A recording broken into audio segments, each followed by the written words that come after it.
When people you respect start overstating nutrition's impact on things like your jawline, facial symmetry, or height, I feel compelled to speak up. At what point does a healthy approach to diet cross over into pseudoscience? Let's break down the boldest claims. 1. Kids of Brad Pitt and Scarlett Johansson eating broccoli will be asymmetrical abominations. That's a stretch.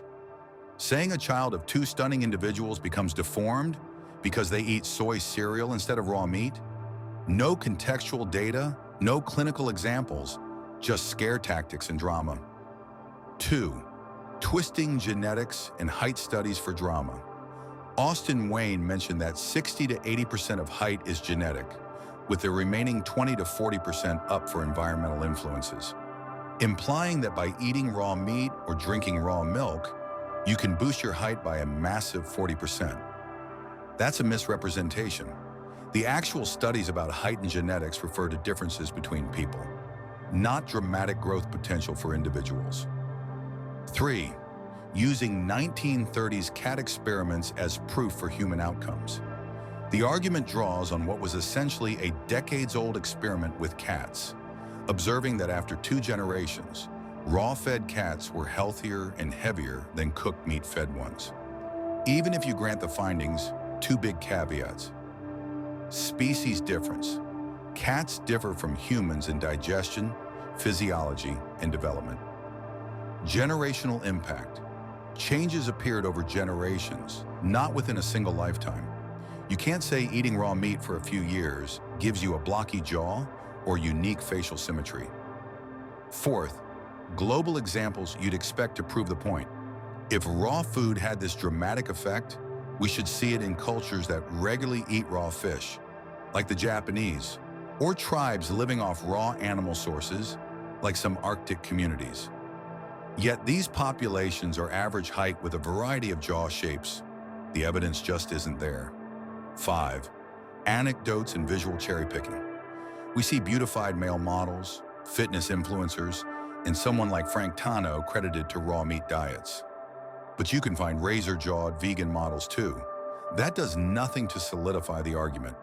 People's jawline or hairline isn't proof they ate raw meat as kids. A more nuanced view. Now don't get me wrong, nutrition matters. A balanced diet rich in protein, good fats, vitamins, and minerals does support growth, general health, energy levels, mood, and even bone development to a degree. I'm not downplaying that. We've all improved when we cut processed junk and prioritize whole foods. For me, I've personally gone through phases. A gallon of raw, grass-fed milk daily, wild-caught fish only, pasture-raised eggs, grass-fed steaks, grass-fed butter. I believed it would improve my size, posture, height, energy, you name it. And yes, a good diet helps, but it's not magic. It doesn't override your genetics. The real power in diet comes over time, possibly over generations. Long-term access to wholesome food can raise community health and structural outcomes, like better average stature, reduced disease rates, less dental crowding. But individual physical traits, height, bone structure, jawline in adults, those are overwhelmingly driven by genetics. Even in the raw meat cat experiment, obvious changes showed after multiple generations. You can't take that and say, if you eat raw meat now, you'll develop a stronger jaw tomorrow. It's not supported by data. Why it matters?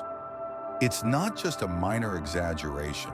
These narratives seep into the community and play on insecurities, especially among men struggling with image, height, facial asymmetry, hair loss, or dating confidence. They foster unrealistic expectations. You're not attractive, Sean, good enough because your mom didn't feed you raw meat as a child. That's toxic. Instead, people should hear the real truth. Genetics matter most. You inherit traits, some fixed, some modifiable. Nutrition is powerful, but incremental. It helps, but it doesn't transform your destiny. Real improvements come from combined factors: good diet, consistent exercise, sleep, sometimes medical interventions, like orthodontics or hair transplants, and accepting where you naturally start from.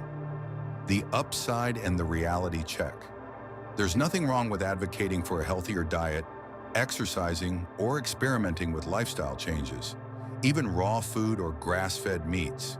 If it makes you feel better physically and mentally, go for it.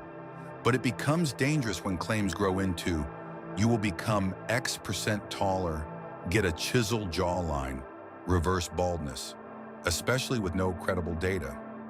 I want people to get motivated by healthy eating, yes. Avoid believing extreme claims without evidence. Understand that personal transformation isn't always possible purely from diet, no matter how extreme.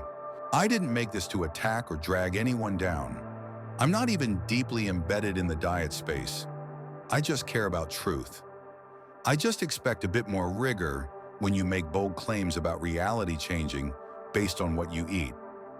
If you title your video as the only health video you need, and it's 30+ minutes long, then sure, it better deliver. Look, if your parents had crooked noses and you didn't eat enough liver or raw stuff, you're not going to grow a sharp jawline. And broccoli won't curse your bone structure.